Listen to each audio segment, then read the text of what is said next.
my new Taurus GX4 TORO. This is intended to be my new EDC gun, and it is very nice. I haven't shot it yet. I want to let you guys know. So I was very excited to do a video on this gun, some of the pros and problems I've already had with it, and I thought I'll just make the video sooner rather than later, and I will do a test shoot with it. But I just got it very recently. Some commenters have been trolling me like, you're not even shooting the gun. Okay, so I'm just letting you know. I'm sure there are lots of videos, or I know there are lots of reviewers out there where they're shooting the gun. I will do one, but I just wanted to give you guys a quick first impressions of this gun. And there have been some problems. Some might just be unique to the one that I got, but anyway.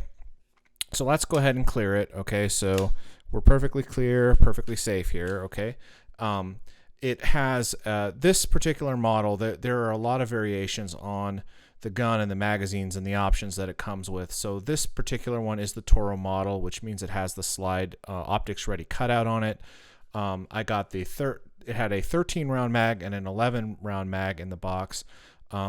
With the 13 or the 11 rounder with a pinky extension, they end up kind of looking the same ergos, but the ergos with the pinky extension on there, extended mag, are really wonderful. That's what really sold me on the gun. It feels great in the hand. It's got this palm, kind of a palm swell to it, and it just creates a very confident feeling to it. As opposed to the G2 and the G3, it does not have that auto reset trigger, that auto refire.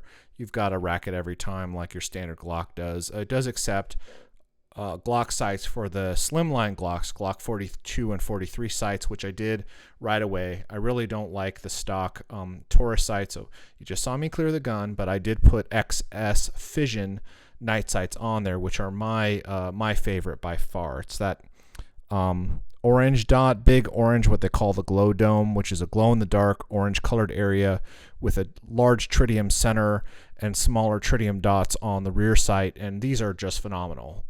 Your eye finds that right away. Will I put a small RSMC or something on there, Hollow Sun? I probably will one day, but I really love the feel of the gun. Right out of the box, it had some feed issues. So I would load up a round and just try to rack, I think, my very first round, and it stuck like so, stuck open with the round partially fed in a weird angle. And it kept doing it. Now, when you first bring a firearm home, that's very disheartening to have a malfunction like that. I did look up my serial number on the Taurus site for recalls. This gun did unfortunately have a recall as it relates to the gun going off, possibly when dropped. It is this model, the GX4. Inserted my serial number into the site, and my model was not affected by the recall, but always scary when that happens. So that appears to be okay. I was curious what was going on with the failure to feed on a brand new gun. Yes, you do need to break in the recoil spring and everything, but I'm of the opinion that things should work out of the box pretty well. And I opened the firearm up, which is very easy to do. You just do a quarter turn with a flathead screwdriver right there, and it just pops open. It's way easier to open than a Glock or even a SIG with the lever. You just turn that and it's open. You turn it again, it's closed. It's just, actually, you just feed the slide back onto it. It closes auto turns the screw. So really easy. It was bone dry in there. Not a drop of lubricant to be found anywhere in the gun, and the recoil spring had all kinds of crystallized residue all over it. Like it looked like lubrication that had dried and crystallized, literally crystals, like they look like salt crystals gumming up the recoil slide. So lubricated the crap out of it. It fed a little bit better for a few days, and once that lubrication started to dry out again, it was exhibiting those issues again when just trying to rack a round into the chamber. So what you have probably noticed is my Lakeline Industries stainless steel guide rod. I just went ahead and got one. Yes, I could have raised a hell about it with Taurus, with the distributor, with the gun dealer, but end of the day, like, I like upgrades anyway. It's a $30 part. So I figured the easiest thing for me is to order the stainless steel. This is the stainless steel recoil assembly for the Taurus GX4 from Lakeline LLC, and it was $30. And I think they got it to me within the same week. The shipping was very good. So just saying, no, I'm not being paid by them. I think they're a great company. So $30, I figured why not? And I did the upgrade. That's what you're seeing here. So that is the captured recoil assembly all in one. It's a captured spring. Nice upgrade over the plastic guide rod. Put a bunch of CLP on it, stuck it in, and I haven't had any feed issues, at least when it comes to racking the gun. So yeah, I mean, for the sake of YouTube, I could have done a nice before and after, but I'm very impatient. I don't like dealing with failure to feeds at the range, so I didn't want to. So I will do a follow-up video to see how this does, but it was not confidence inspiring at all.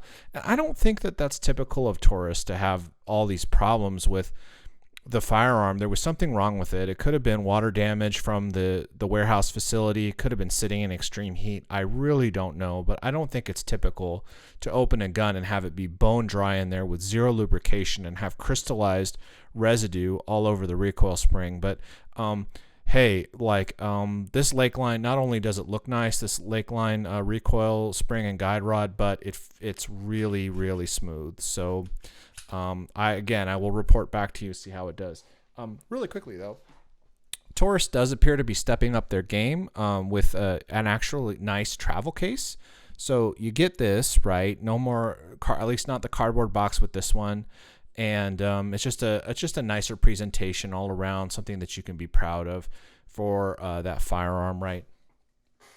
And they did offer a mail-in rebate. You've got to snail mail it in, and on those cases, I had to take the UPC off with a hairdryer. It's a sticker on that, so you can't just cut it off. And I haven't gotten my $50 back yet. Hopefully I will.